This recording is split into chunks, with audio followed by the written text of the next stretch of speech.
रत्नागिरी जिल्ह्यात शिंदे गटाच्या शिवसेनेला मोठा राजकीय धक्का बसल्याचं चित्र पाहायला मिळतंय.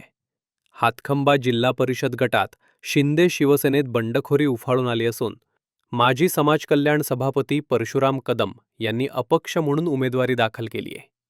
पक्षाकडून तिकीट न मिळाल्यामुळे हा निर्णय घेतल्याचं परशुराम कदम यांनी स्पष्ट केलंय. शेवटच्या क्षणापर्यंत पक्षाने आपल्याला गाफील ठेवलं असा आरोपही त्यांनी केलाय.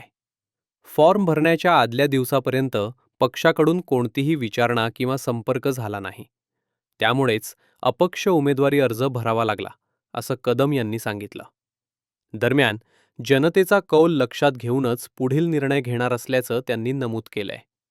21 तारखेपासून अनेक नागरिकांचे फोन येत असून आपण केलेल्या कामाला मोठा पाठिंबा मिळत असल्याचा दावाही परशुराम कदम यांनी केलाय.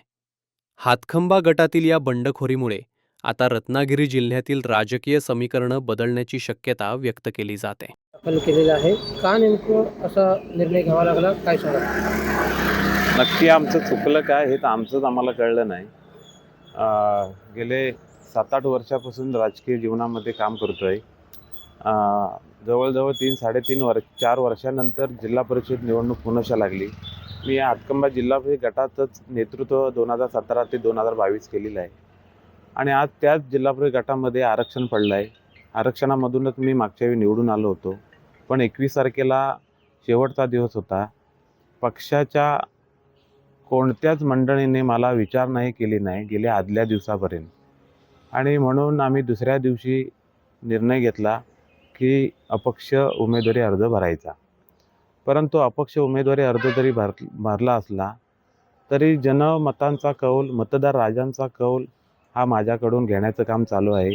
21 तारखेला दुपारनंतर असंख्य लोकांचे मला फोन येत आहेत. या गोष्टीचं समाधानसुद्धा मला आहे की मी केलेल्या कार्याला पाठिंबा ते देत आहेत, याचा आनंद आहे. आणि 27 तारखे पण उमेदवारी अर्ज माघार घेण्याचं चाललं आहे. म्हणून आम्ही आमचं कुटुंब जनमतांचा कौल घेण्यासाठी आम्ही लोकांच्या दारोदारी जाणार आहोत.